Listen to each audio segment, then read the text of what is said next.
love to argue. They told me I was going to be a lawyer when I was a kid. I didn't do that, but that's what they told me. I also love pinball.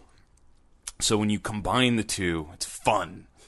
We're arguing. As recording episode 103, I'm arguing on Pinside, something I promised myself I wouldn't do.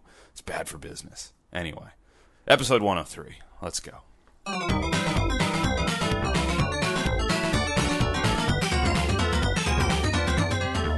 Welcome to Coast2Coast Pinball. My name is Nate Shivers. This is a podcast commentary. I'm a man out of quarters. Public service announcement. I received a couple emails post-Papa, the finals, the A-Division finals, where apparently I spoiled the outcome to a few people by naming episode, was it 102, All Hail King Cayley George, and people saw that on their podcast feeds pop up on their phones, and they were trying to avoid seeing who won the finals, and I spoiled it to a few really, good listeners to the show. Sorry. I was there. I was excited. It was fun. Somebody not named Bowen or Keith won the thing. It was kind of news. My bad. I'll try and be more conscious of that in the future. I just assume since everyone in there's like on Twitter, on Facebook, everyone knows. But I have listeners in Australia and Europe and Japan. Sorry. My bad. I hate that too. I'm always avoiding spoilers on stuff, and I hate it when somebody spoils it. So, my fault. In all fairness, here's where I'll defend myself. It was hours and hours later. Just saying. Okay. All right. On with the show.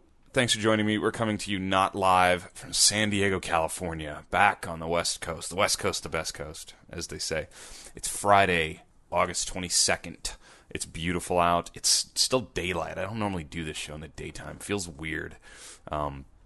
But here we are, doing it. And I got home from my trip. I flew back from the East Coast finally after like an 11-day trip and decided not to go into the office after getting off a plane. So I spent the day working from home. And working from home sometimes drags you to the internet and other parts of the internet and Pinside. And I found myself in a spirited conversation / argument about Papa and the C Division and stuff I had brought up on the show previous and people have been posting about a little bit. So that's been fun. Still actually probably going on. I'm not going to refresh it while I'm talking here, because then you'll just hear a bunch of like me pounding on a keyboard trying to prove that I'm right, because we all think we're right. No.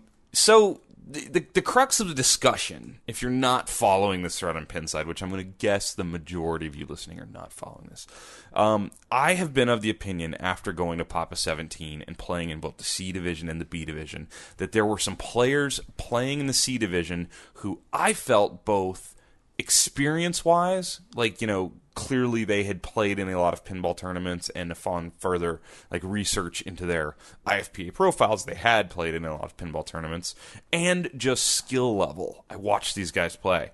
Very, very good players. That was probably not the best thing for the C Division, because as I understand it, as it was written on the Papa website, C Division was for people with below average experience and skill. I think that's been interpreted very differently. I think part of the problem is in that same paragraph it also says, or anyone who doesn't fit the B and A divisions. And B and A divisions, we all know is for the elite who have proven themselves elite, and you kind of know who you are if you're in the A division. And B division is pitched as, I think it's pitched in a way that wants to make sure that if you are a great player, but you're not an elite player, that there's no shame in playing in the B division, which there certainly shouldn't be. I kind of agree with the idea that the B division is also super, super competitive and very tough, and there's a different level to climb. I think where those levels are is the points where you can argue and whatnot. But the B division is sort of pitched as these are people with above average tournament experience and above average skill and, more difficult than your average local league or tournament. So a lot of people read that and they think, well, that's not me. I must belong in C. So you kind of have this gray area which can be argued very well from multiple sides. I think I have a great argument. I really do. I believe my argument is strong because I watched it. I saw players in C that would have probably qualified for the final round of B had they put their time and energy into B, or at least would have had a really good shot. And this isn't about getting to qualify, or you should qualify just because, you think you should or you're good. And it's certainly not about me qualifying.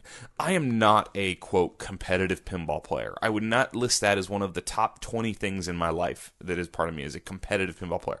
I'm just not. I love pinball. I'm a pinball hobbyist. I love to talk about the world of pinball, the business of pinball, the news in pinball, which oftentimes includes competitive pinball. Yes, I love all that, but as far as actually hands-on flippers, I'm not a competitive pinball player. I don't have time or the schedule to stay up to snuff in my local league, which there is a local league here that I'm a member of and have played in exactly one event. So I am not going to Papa and rolling into the C division and thinking, yeah, I should qualify. I got a podcast, yo. It's not like that. I really don't believe that. Now, do I think there's a chance I could go on a run someday in the B or C division and hit the right ticket? Because, man, you got to put together a consistent ticket. Someday, maybe.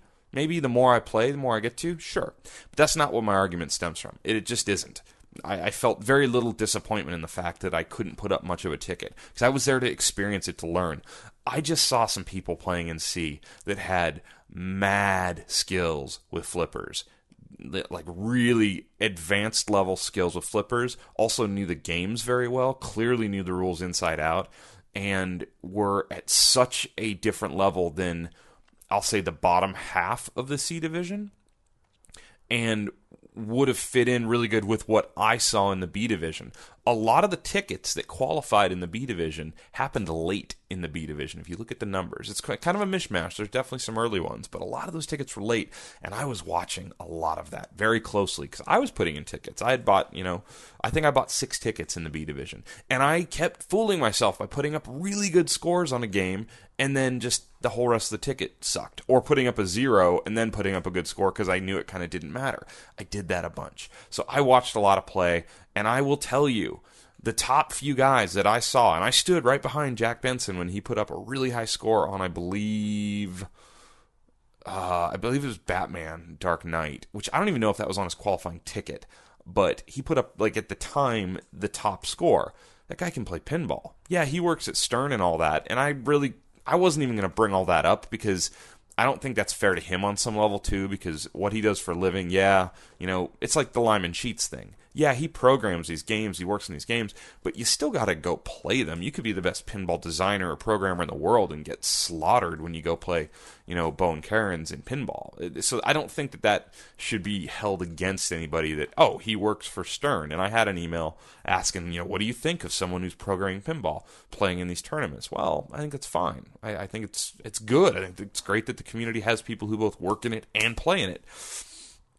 But I think what I saw of Jack, he was way too good to be in that C division. You just had too many people in the C division who were very new and were excited to go to Papa. And here's the thing. Do I begrudge Jack for playing and winning? No. I mean, he was allowed to play there. Do it, by all means. He'll be in B next year, and he'll do very well. I think he'll do very well. A lot of poise on that guy. I watched him play a couple multi-ball games where he just, man, way better than I have ever played, and that's cool. But here's the problem that I think sort of creates a lot of this argument. It's not just that, okay, so it's the World Championships of Pinball. Now, granted, Papa has named it that themselves. There's absolutely nothing stopping, Brad Baker down the street in San Diego from setting up a tournament and calling it the Ultimate Grand World Pinball Championships. It's just a name, right? Now, Papa does so much for this hobby. I mean, they really do. We've got a group of people who put in a lot of their life's energy, time, a lot of money over the years has been put into Papa, and a lot of thought and care has been put into Papa. So Papa instantly gets more respect. They get deserved respect and gets more limelight, I guess would be a great way of putting it, because they've done the work. And so I think nobody questions them calling it the World Pinball Championships. It draws the best players. It has the best format for this sort of thing, etc. So That all being said, it is the World Pinball Championships. I'm not sitting here saying everyone should get a trophy. I'm not.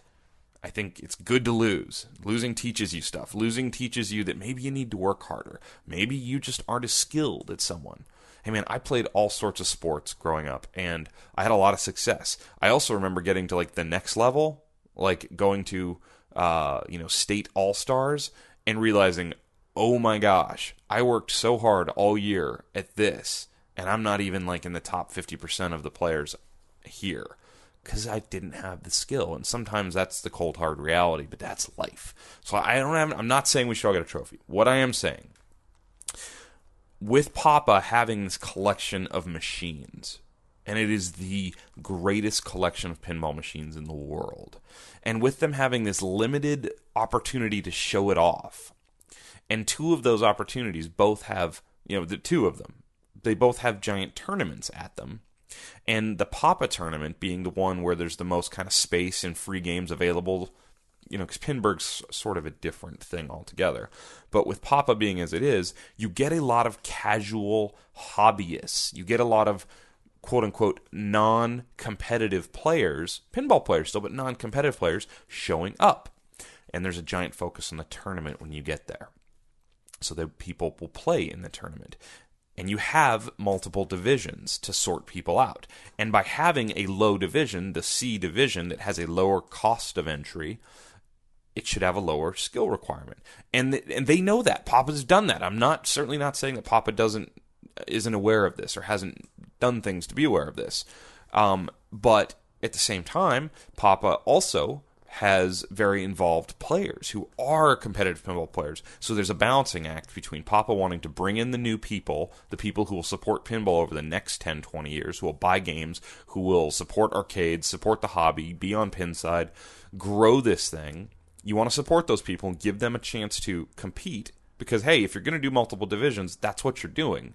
If that wasn't one of your goals, you would just have one big open tournament. Everybody would play in it. The top so many would qualify. And if you finished 343rd, well, you finished 343rd.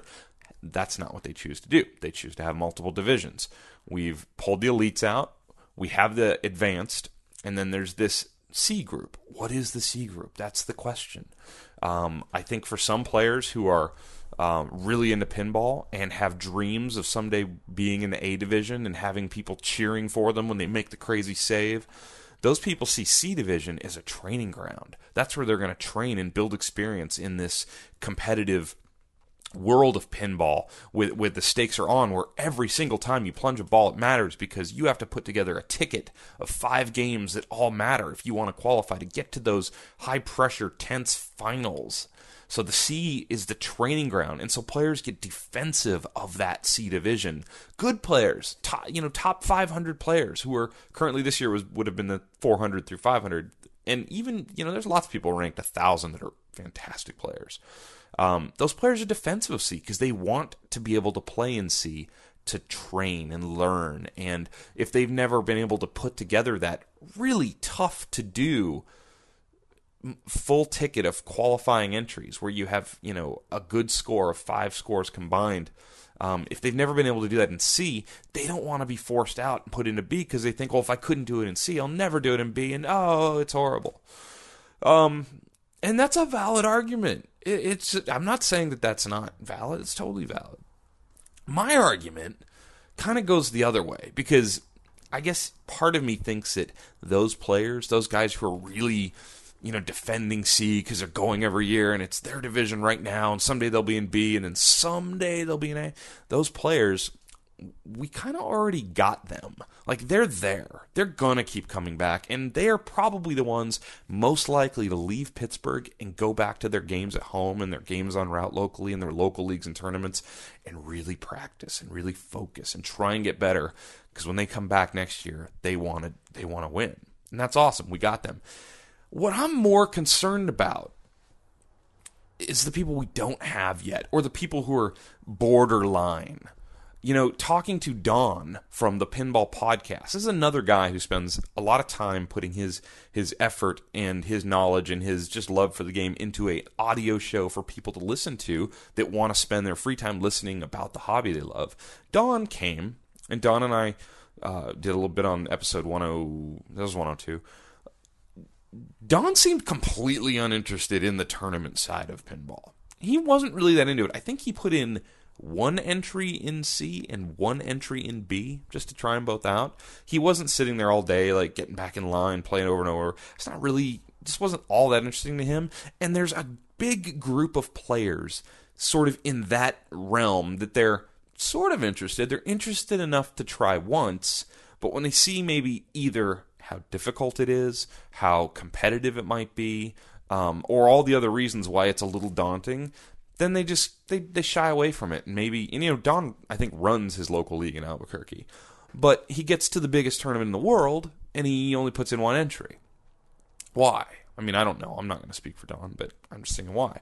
I talked to a lot of players about this, because I saw it pretty early on, how competitive C was. And I was sort of, I shouldn't say I wasn't disappointed exactly. I was just surprised that there were people playing in C that were so much better than other people who, these aren't just strangers off the street who are finding their way to Carnegie, Pennsylvania and going in there and registering their name and getting a number.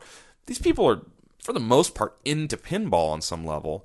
The gap from the top of C to the bottom was just so big. And my instinct is move the top players up to B, make B a little bit bigger and more prestigious maybe. Probably, honestly, with the 24 qualifiers, probably be better that way, I think. And then shrink C down a little bit. So, and I don't have the exact numbers, but let's say there's 100 people in B and 150, or let's say there's 200 in C, 100 in B. If I'm running Papa, which I'm not, if I'm running Papa, I'm trying to sort of even that out a little bit. Get it even. That's all I've really been thinking the whole time is, how do we turn that into more of a 150-150? With that 150 in C being a little more towards the novice side. People who maybe own a game or maybe just go play locally a lot, but don't know the rules to all these different eras of games. From early solid state NEM games through alphanumeric 80s games to the latest games, to AC/DC, to Mustang. Maybe some of these people just don't know all those rules and aren't going to spend the time, like me, listening to the Bo and Karen's Wheel of Fortune tutorial on papa.org 3 times, getting ready for that. 3 times I listened to that. Because I'm kind of nutty about it. Not that good at playing, but I'm kind of nutty about wanting the information at least. So that's, I guess, my argument, is how to just divide it out. And I get that there's some people who don't want to be told they can't play in C. And, well, that's why we have these divisions, right? So it's a fun argument.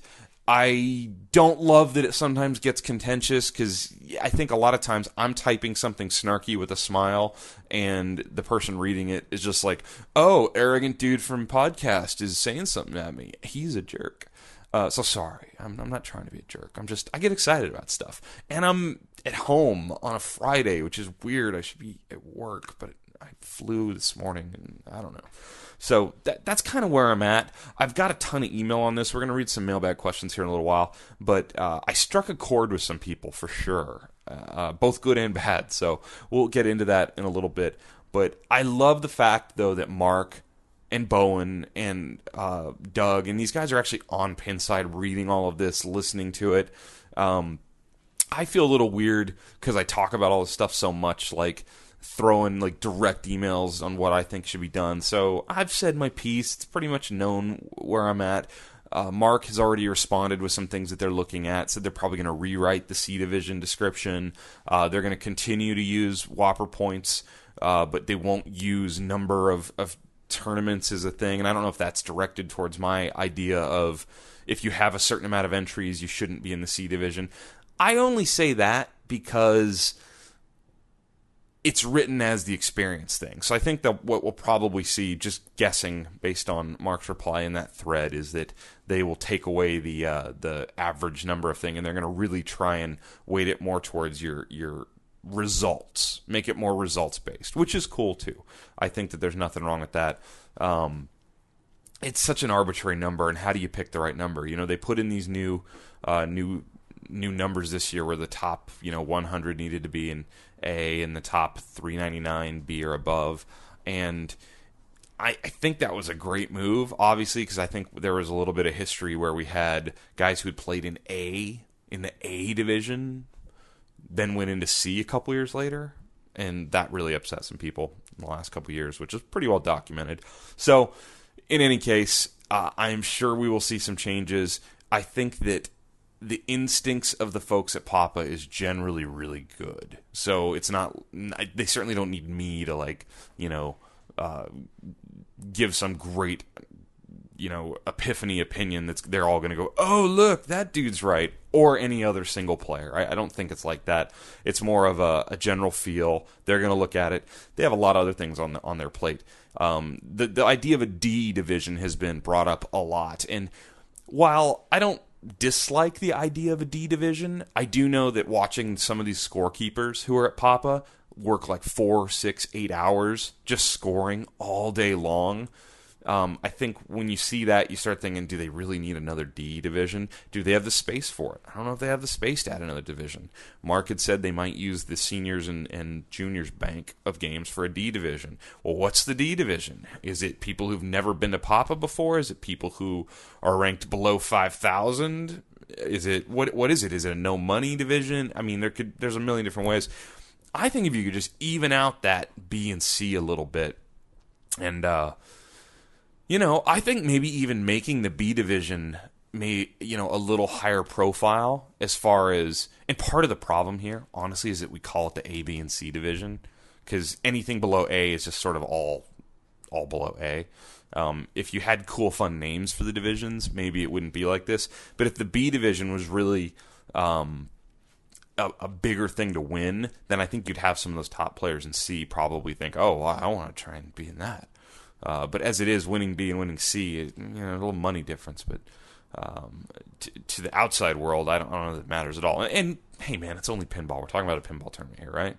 But it's exciting. I loved it. I loved Papa. I can't say it again. I felt so bad. I was so sick. I was trying to say it was allergies, and as it went on, I just felt like hell. Wasn't feeling good. I don't know. I kept meeting people who were trying to talk to me and be cool, and I was just like, yeah. And then realizing I didn't have a lot to say because I just had a headache and kind of ugh. But man, it was so much fun. I'm really looking forward to Papa 18 and to see what they do with the Replay FX convention next summer. It's going to be good times. That weekend of Replay FX is my birthday next weekend, and Teresa has informed me if I'm going to that, she will be going too, or I'm not going. So that's kind of how that's going to run. Some final thoughts on the tournament itself, watching the tournament. I would love to have a little bit more of the show aspect to the A division finals. I would really think that'd be awesome. I would love to see scoreboards, like a TV turned like horizontal instead of vertically, with just the DMD scores that we could easily switch from up above as A is being played out. I think that would help people watching it, if that's something Papa wants. I don't know, maybe Papa doesn't want that. They do it really well in the broadcast. The broadcast is kind of perfect because you have the moving cameras, but you have the locked in DMD cameras and the game cameras. I like that a lot. I've gone back and watched some of the finals commentary. It's really good. I think they have a good feel for that. I was really okay. So Bowen Cairns is probably one of the greatest. What's the word I'm looking for? One of the greatest. I don't even know if Bowen listens to this show, so maybe this will embarrass him if I say this. He's one of the greatest things that pinball has going, if that makes any sense. If you've never been around Bowen or never interacted with Bowen, he's obviously really smart. He's fun to watch play pinball. He kind of has some quirky mannerisms. And he did an interview with Pinball Soul a year or so ago that gives a lot of great insight into Bowen. And watch his tutorials. It's so good how he explains the games and does all this work. So, and he's one of the best ever, right? He's won, championships and everything. Bowen's great. Love Bowen. Would love to have Bowen on this show someday. Need to do that. Every time I meet Bowen, I introduce myself because I assume he doesn't know who I am. And I did it again this weekend. I'm like, hey, Bowen, Nate Shivers. He's like, oh, hi, Nate. And I don't know if he's like, yeah, stupid. you've introduced yourself before, or if he doesn't know who I am. One or the other. So, and Keith Elwin, ridiculous pinball player. Watching that guy, it's just, he makes a lot of stuff look really easy. And going into the final day, a lot of people were having the conversation, is it a foregone conclusion that Bowen or Keith is going to win this again? Because they'd won the last, I don't know how many in a row. A bunch, a few, whatever. And is that a good thing for pinball or a bad thing for pinball? I don't know. It's a great question, and I thought about it a lot. Two guys, Bowen and Keith, back and forth. You know, Michael Jordan, Larry Bird, Magic Johnson. You want these top guys who are just, you know, Frazier Ali boxing it out, and he creates this thing of like the greatest guys. But then part of me is like, no, we need some fresh blood. And I really was thinking that would also be great to have like somebody younger, somebody newer and hasn't been there before. And that's kind of what we got with Kaylee George. But here's what I really wanted to happen. I really was rooting for Josh Sharp to win. And I wasn't rooting for Josh Sharp to win above him just being a good dude who came on the show and really nice in person until I got to watch him play pinball in person. Josh Sharp is freaking hilarious. He's playing pinball in front of 100 and some people, broadcast across the world through the internet in the finals of the A division. He's playing with a ton of stuff on the line because for Josh Sharp to win the A division, or Zach Sharp for that matter, but I'll tell you why I'm talking about Josh in a second, but for Josh or Zach Sharp to win, you know, the title of Pinball World Champion would be sort of big because of who they are. They're Roger Sharp's sons. That would be like a big thing for them. They're super marketable. You know, they're like good-looking dudes. They're both really eloquent. They're smart. It'd be a really big deal for them to win. But Josh is so funny when he plays because he talks to the game. He screams about the game. He swears a lot, which I personally love. Maybe not the greatest for the children, whatever. It's really something to see. So go back and watch the finals. Specifically, I think it's the two games are Metallica and Addams Family. When Josh is like the ball isn't quite doing what he wants it to do. It's hilarious. And I didn't want to tell him this in person. And he did tell me he listens to the show. So Josh, if you're hearing this, don't stop. It's awesome. It's sort of like, it's the kind of things that the personalities that can build a little hobby like this. Because right now, look, it's a hobby. Pinball's a hobby. I looked at the live feed when the finals are going on. There was less than 1,000 people watching. It's not like there's tens of thousands of people watching the finals live all over the world. It was, 700, 800, something like that. People watch it afterwards. It gets built up. My show, the downloads of my shows after the finals were through the roof. So people are definitely interested. But it's still very small when you compare it to some other things. The things that will make it get bigger will be personalities popping out. If we can get those personalities to the forefront somehow. And whether that's through some sort of television show, whether it's through internet, whether it's through organizations that are promoting pinball, having these figureheads. Josh Sharp, when I started watching him play in the finals, I realized very quickly would have been so great to be the Pinball World Champion because he's so animated while he plays. Yeah, lots of guys get frustrated and like hit the machine and swear and all that. I do that, right? Like I get mad and like throw my arms down and think of another thing to say why I couldn't save that ball. But Josh is hilarious. Josh gets to a point in the game where he's frustrated and like he locked a ball, so he's going to get to plunge another ball, so he has a second, and he wants to shake the machine so bad. So instead of shaking the machine, he walks over 3 feet to the right to the next machine that's over there that nobody's currently playing and shakes it a bunch. It's hilarious. It's funny. It's showmanship. It's great. And this sport's kind of sport. Is it a sport? I don't know. It's a sport. This game, this thing that we have here needs that. It definitely needs that. And Papa is at the forefront because they've got the venue. The venue's incredible. I mean, you walk into the place and it's like, whoa. They've got the format, the layout. I mean, that tournament is freaking hard. And I think it's getting bigger, right? It's getting bigger? We'll have to look into that. It's getting bigger. I think it's getting bigger. It feels like it's getting bigger. This show's getting bigger, so I think Papa's got to be getting bigger. So now I think the next thing would be for like and Bowen is to me the other one. Bowen's awesome. He's kind of that guy too. So I love it. That's why I think Escher Lefkoff is great for this thing. And there's a bunch of other guys. I don't mean to only focus on those, but those are the ones that during my 3 days at Papa really jumped off the screen, if you will, at me as like being big and good for pinball, and that's exciting stuff. So there's a million more things I could tell you about Papa. You need to go. You need to go and see it, because not only do they have this crazy spread of games, they're all in really good shape. That's important.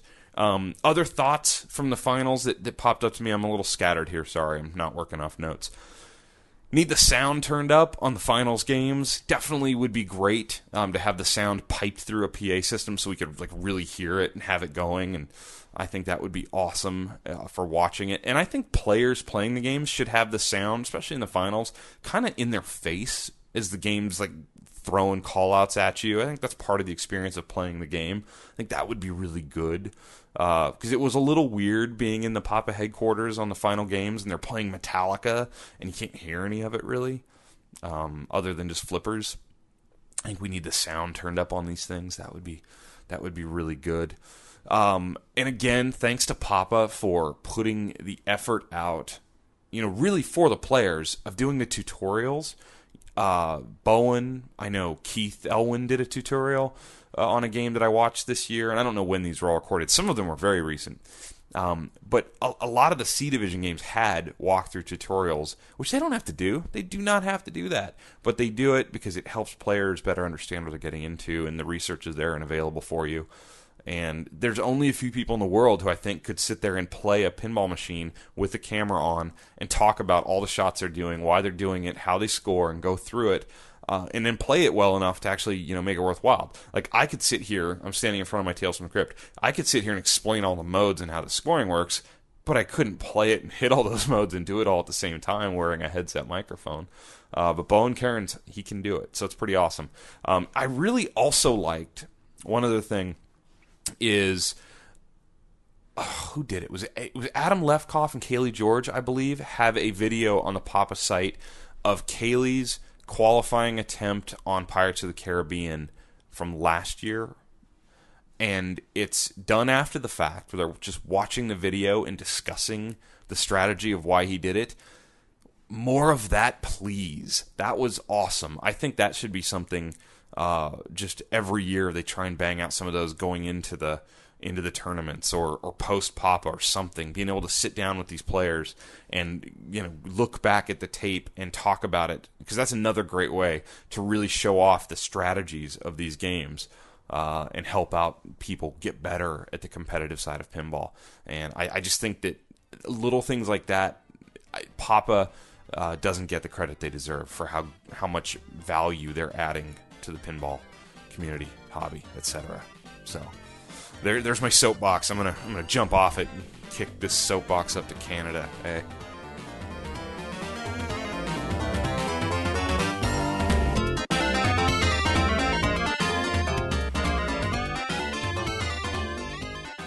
So we're doing something I really hate doing. The first 30 minutes or so of episode 103 was recorded in the bright sunny afternoon on a Friday, and I took a break. I took a little pause after I ran my mouth about Papa C Division, whatever. And Teresa came home, and we started doing stuff, because it's Friday night. We watched some TV and had some dinner and all that stuff, and lo and behold, it's 11 o'clock at night, and we're going to finish the show way later. I don't generally split this show up like that, but we're going to do it. All right. And what we need to catch up here, is this. Check the email. Oh, my email. So, again, I know, I'm sorry. I have some awesome emails I have not replied to or read. I'm getting there. I'm trying. I starred a few, put little stars next to them in my Gmail account, Coast2Coast Pinball at gmail.com, so we could actually read some questions here. These are more recent ones. So, not that one. We're going to read this one. All right. Hi, Nate. Wanted to write and tell you how much my wife and I love your show. We're long-haul truckers and pretty much spend our days listening to podcasts, and your pinball show is one of our favorites. Neither of us had played a pinball machine in at least 20 years, but after we started listening to your show on Stitcher Radio, We've started to find machines out on our route and play when we have some downtime. My favorite so far is Lord of the Rings, but my wife loves The Simpsons Pinball by Stern. If you were going to buy one of these two, which would you buy for yourself? Well, I signed Dale and Marie. Thank you, Dale. Thank you, Marie. Awesome. So they found me on Stitcher Radio. Did you find the show on Stitcher? Like, is that how you found it? You weren't into pinball? That's awesome. Very cool. So, well, in my household, if I had the option to buy one or the other, and those games, I think Lord of the Rings probably is a little more expensive. I would have to buy Lord of the Rings because my now wife, Teresa, is a big Lord of the Rings geek. So there wouldn't be much of an option there. I think if it were up to me, I would probably go Lord of the Rings myself. I've played in my time in pinball a lot more of the Simpsons Pinball Party, which is the Stern Simpsons game, and I like it. It's got obviously a well-documented deep rule set, as does Lord of the Rings, but I would probably want Lord of the Rings, I think. To me, it's funny, those games are sort of both on the same level in my head. I like the dark look of Lord of the Rings better than the cartoony Simpsons thing. It's just more my style visually. I think both games would be great home environment machines. So really, I guess it would come down to finding a deal on one. Dale doesn't say where he's from, so I don't know. When he says he drives trucks, I picture the Midwest for some reason. I don't know. Midwest, East Coast? I don't know. So, at that point, I would probably be looking to buy the one I could get the better deal on. Those games are both out there. You're going to spend some money on Lord of the Rings and Simpsons Pinball Party. But yeah, I mean, buy one, keep it for a year, flip it, sell it, get the other one. I don't know, something like that. So anyway, awesome that you guys listen.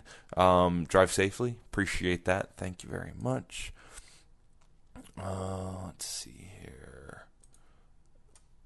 Hey, Nate, loved your interviews from Papa with Don and Escher. Why no interviews with the heavy hitter players? Maybe they were all too busy with the actual tournament. Well, before I keep on with your email, I will answer that.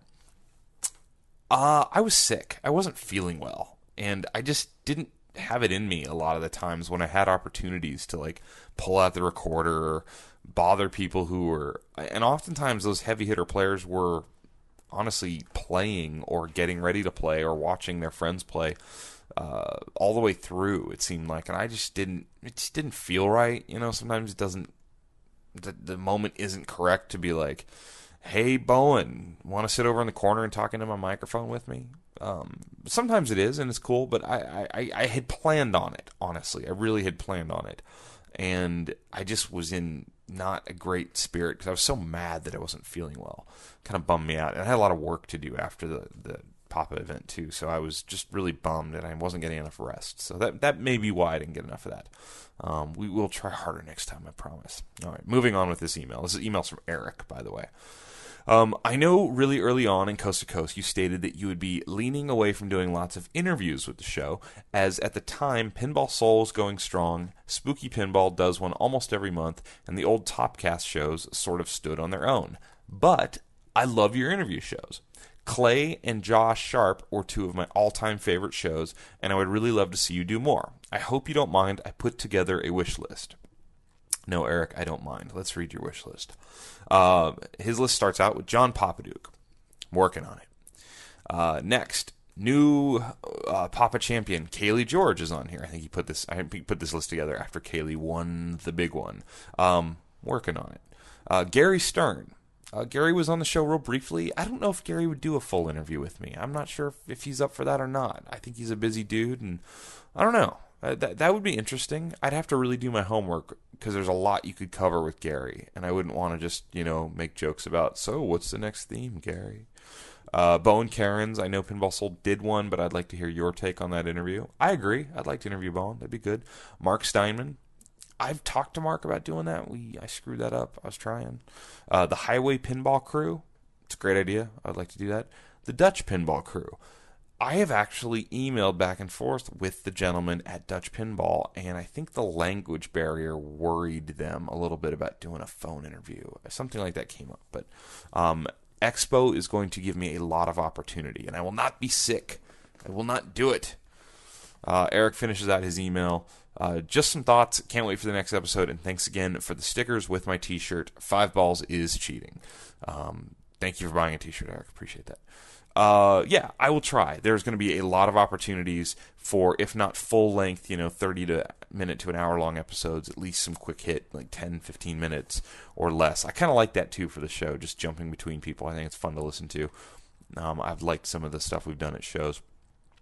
And I did say that at the beginning of the show, that I wasn't going to jump into a lot of the interviews, because at the time, I think I felt like, they were being done, and a lot of the interviews that people wanted, it seems like, were the designers, and almost all the designers have done the big, long interview about their career, and I don't really know if anybody cares to hear me rehash that. Maybe. But as time goes on, and you have guys like, like Steve Ritchie, who I know is harder to interview because the gentleman has some hearing issues, but just for example, who had his long career in pinball. Well, now he's also had this new career as things have picked up and his Stern Productions picked up, or we look at a Pat Lawler who's now designing a game for Jersey Jack. There will be more opportunity to talk about current and future events, I think, which I'm more interested in. I think, I love the history of pinball, I really do, but for this show, I get more excited about talking about what's going on now. I guess that's what keeps me motivated 103 episodes in. All right, what else do we have here in the mailbag? All right, I think we've got one more here that I starred. All right, here we go. This email is from Cameron. Cameron writes to me and says, Nate, question for your show. You don't need to email back.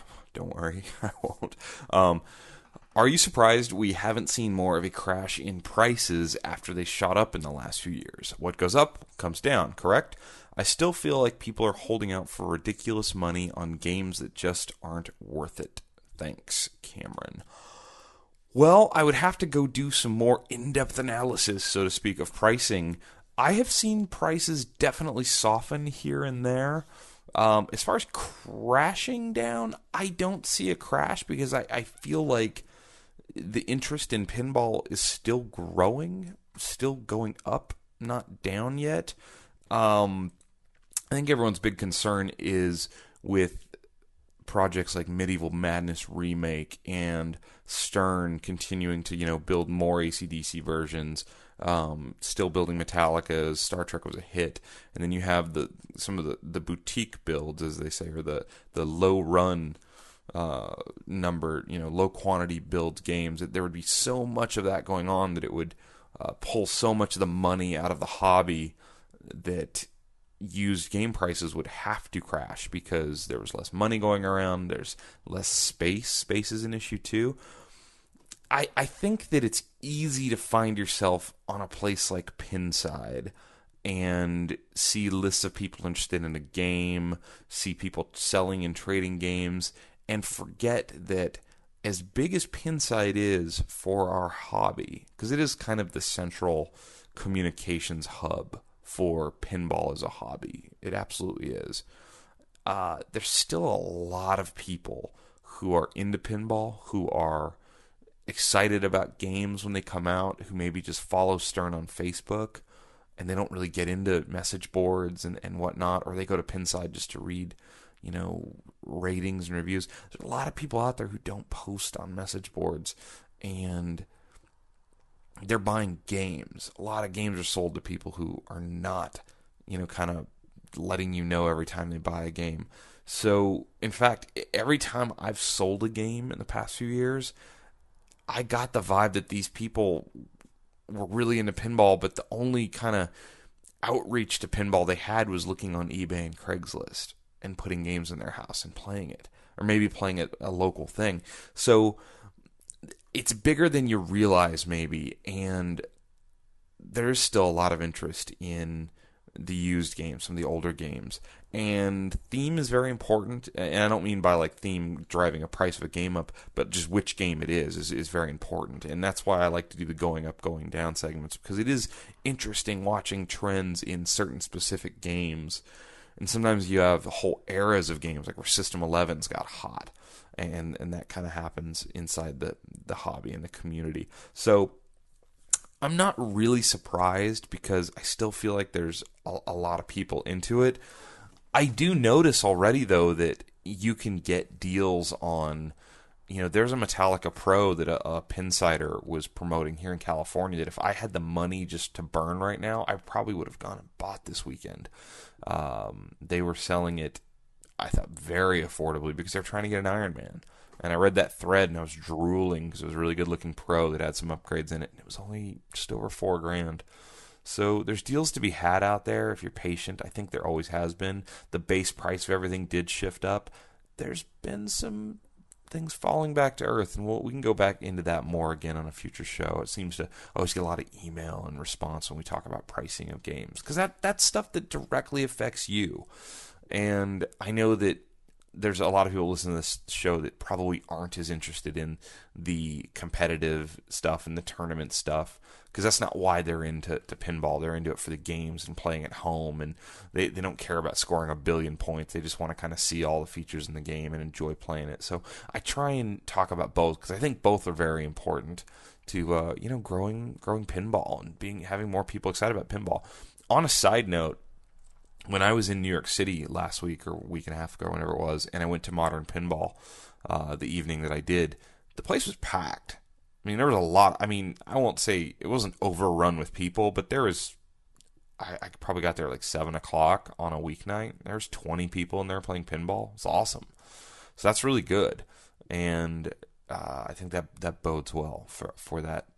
That's a really cool arcade, by the way. If you haven't been to Modern Pinball NYC in New York City, go check it out. Cool mix of games there. So I think that's good. So with that, we're going to close down the main part of episode 103 of Coast to Coast Pinball.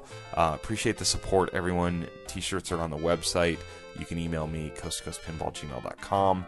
I have a little bit of a special thing we're going to do now, though. And as we go off the air,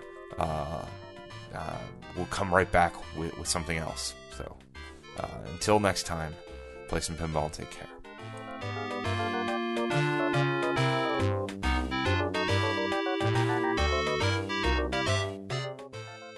All right, this is like the bonus time of the show. If you only care about me talking exactly about pinball stuff, you don't have to listen to this. You can just delete and move on to whatever you're going to listen to next. If you want to just hear some random questions I've received, we'll do this. These are mailbag questions that had nothing to do with pinball, and I have about 15 of them in my email that I've put in a separate little folder called Unrelated to Pinball.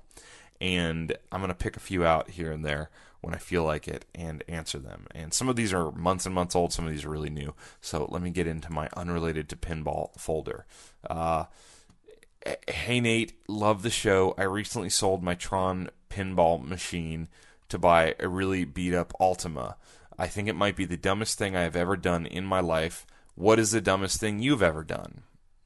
So I guess this one's borderline related to pinball, and this is from Corey M. Well, since you didn't specifically say what's the dumbest thing I've ever done in pinball, the dumbest thing I've ever done in my life, I was actually thinking about this yesterday as I parked my car in the garage. And my dumb story has nothing to do with pinball. This was years ago. This was probably 10 or 11 years ago. I was living in Delaware. And I had a one-car garage at my townhouse in Delaware. And I was on my cell phone talking to one of my accounts for work. And it was a really heated conversation. I think he was a new account for me, and he didn't like the terms that my company was giving him or something. We were having a very spirited debate about how business was going to go forward and if he should stay on carrying the products I was selling at the time. And I was talking to him for probably half an hour on my drive home, and I got home while I was still on the phone with him. So I pulled into, and it was cold outside. Remember this, it was cold outside. And I drove home, opened my garage door with the automatic opener, and I've never told anybody this story ever because I felt so stupid. I opened the garage door, I pulled my car in, and this is really funny because, oh, no, it's not. Because Corey says he sold his Tron machine to buy an Ultima. I thought I was driving an Ultima at the time, and my life actually was driving a Maxima. But I pulled into this garage on the phone and sat in the car. and I had the heater on, and I shut the garage door behind me. And I was distracted talking on the phone, and I was a little nervous. I was pretty young at the time too, and new at the job, and trying to do a good job and talking to this guy, and it was sort of like damage control, and it was trying to make the right decision. And I sat in my car on the phone arguing with this guy in my garage door now closed, with my car still running. I almost killed myself. I sat there for like 10 minutes, something like that, until I got off the phone with him, opened the door, and could barely breathe. I was choking. I almost killed myself from carbon monoxide. Carbon monoxide, right? Yeah, really, really stupid. And they say that like that's like the silent killer, and you won't kill. Well, I'll tell you this: the exhaust in my garage, I could tell, and it was bad news. So I immediately, quickly opened the garage door and ran outside, and my face felt hot, and it was bad. So that would be Corey M., who wrote me this email literally like 6 months ago.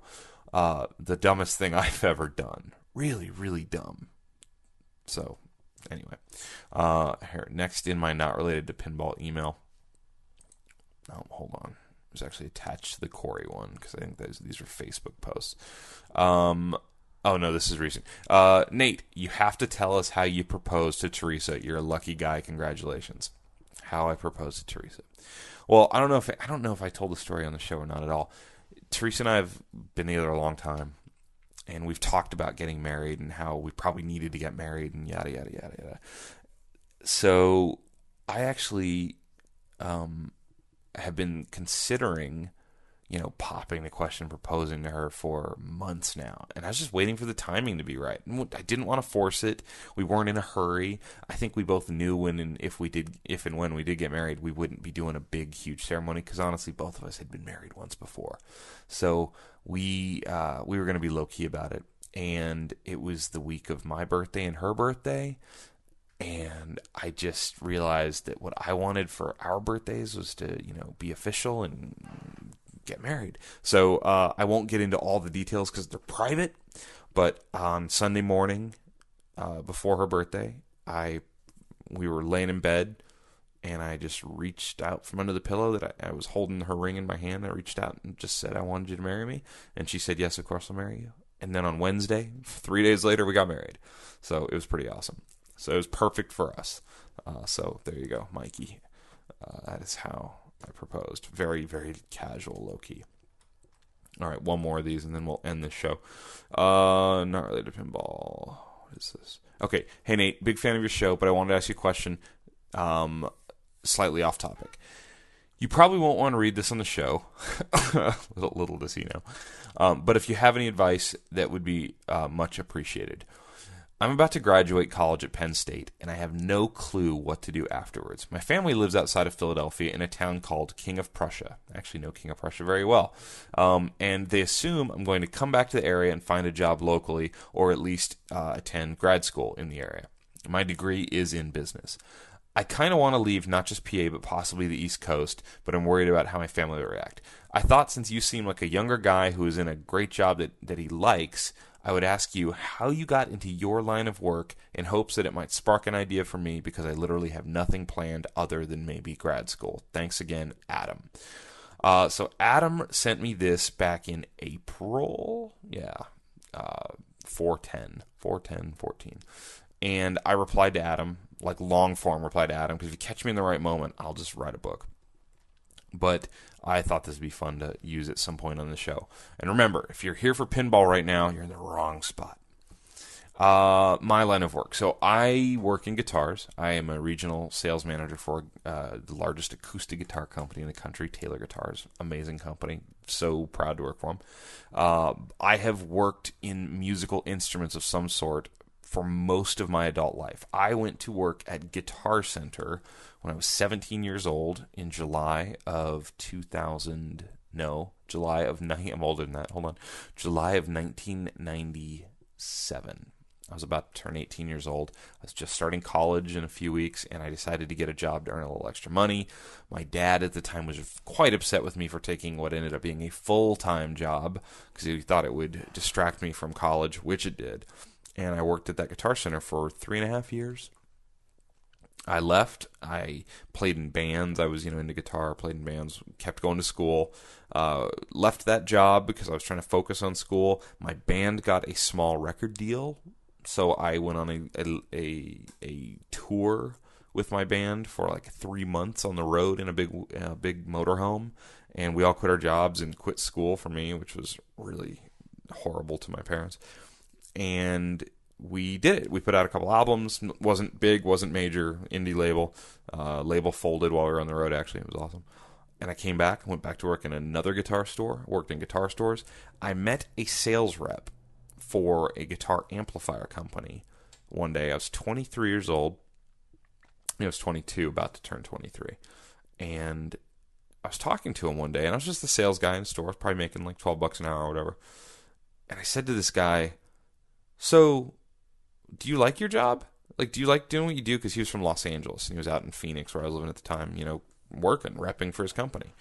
And he goes, yeah, I love this job. And he was probably my age now, probably mid-30s, late 30s maybe a little older. And he said, yeah, being a rep for a company is great. You get to deal with, business owners, you get to travel, blah, blah, blah. He said, you'd be great at this sort of job. And like literally in that moment, I had never even thought of working on the manufacturing side of that sort of thing, working for the company that makes the stuff that I was selling in the stores. It never occurred to me. I didn't know that was possible, really. I mean, I had met other sales reps, but that just seemed like something, oh, yeah, you never get that job. And it struck me. I was like, really? I'd be good at that? In my head, I'm like, I'm really young. And he said, you're a little young. He said that. He said, but if you like to travel and you know your stuff, he goes, there's companies that, are always looking for good people. And so now I was interested, and I asked him, I said, hey, I think his name was Mark. I'm like, hey, Mark, what are some companies that might be hiring? And he actually gave me a list of like 3 company names. He told me Fender, Yamaha, and St. Louis Music at the time. And I said, wow, thanks, man. So I went home and I actually wrote a letter that I sent to not just those 3 companies, but a couple others, including PV Electronics, big maker of pro audio gear, guitar amplifiers, and fretted instruments. And I sent this letter. It was actually custom written to each company. Each company got their own sort of letter that talked about the company I was, writing to with a resume. And my resume was awfully weak. Remember, I'm 22 years old. I'd basically worked retail and been in college. But I wrote this letter, and I just told these companies that my passion was selling instruments, working with people in instruments, guitars, the music industry. I loved it. I knew it well. And I was going to find a place to work and call home. And I think I actually said this. You will regret it if you do not, give me the shot to make your company home or something. Really, probably way too cocky, thinking back. But I tell you what, whatever I wrote in that letter, I got called by all, 4 companies. I got called by all 4 companies. And the first 3 interviews I got were on the phone, and they were all very good interviews. I did not get any of those jobs because they all realized how young I was. And I think they all got scared, like, oh, I can't hire a young guy like that. But the 4th interview was with PV Electronics. A guy named Bill Xavier called me. We talked very late in the evening. His time he was in Mississippi. And we talked, and I think he knew I was younger, but he was looking for younger guys to bring into the company. They had a lot of reps who were older, in their 50s, 60s. And he wanted some like fresh blood, so to speak. And it went well. I was super naive on what to ask for money-wise or anything like this. But he asked if I'd fly to Mississippi to meet him in person. I flew to Mississippi. It went well, said the right things, met Hartley Peavy, the guy that owned the company. He gave me my big break. I turned 23 2 weeks before I moved to Philadelphia for that job. So it was a lot of, I would say, circumstance born out of luck and effort. And luck is something I think people create for themselves. I truly believe that. So what I think I said to Adam was, it'd be easy to say that I got into my job through luck. And oftentimes when I meet people, I do say, oh, I got really lucky, because I don't really want to, brag or go into depth. But what I'll tell you is, if you really want something, you just have to go do it. You have to go get it, do it, and keep fighting. And sometimes, if I hadn't gotten that break like I did, the answer would have been to keep working in retail in that field and keep meeting people and making connections, and eventually, hopefully, find my break. And eventually the talent does rise, hopefully, and so does hard work will get you a long way too. So you got to do something you like, though. I rarely wake up, and I've been basically doing the same job just now for a different company this is my 12th year doing it, and I never really feel like I'm going to work. Maybe some office days, but when I'm out actually being a rep on the road, I love it. I do love it. So that's all I said to Adam was, do something that you're interested in. It's so cliched and so old school, but it's so true. I have so many friends who went into fields that they weren't maybe excited about, and they burn out. So you got to find something you love. It's not about money. It's just not. You think it is, and I'm even one who sometimes thinks if I had more money I'd be happier, and it's just not. That's not how it works. So find something you're into and enjoy it. And so there's my self-help motivational nonsense for the night. So anyway, I thought that was kind of fun. So thank you for the email, Adam. Adam, if you're still listening to the show, follow up. Let me know what you did. Never heard back from you. So, in any case, for real, that's now the end of Coast to Coast Pinball. I think we went over an hour. It's kind of like my no-no. Don't go an hour. But we went an hour. Anyway, for real, thank you for listening. Talk to you again next time.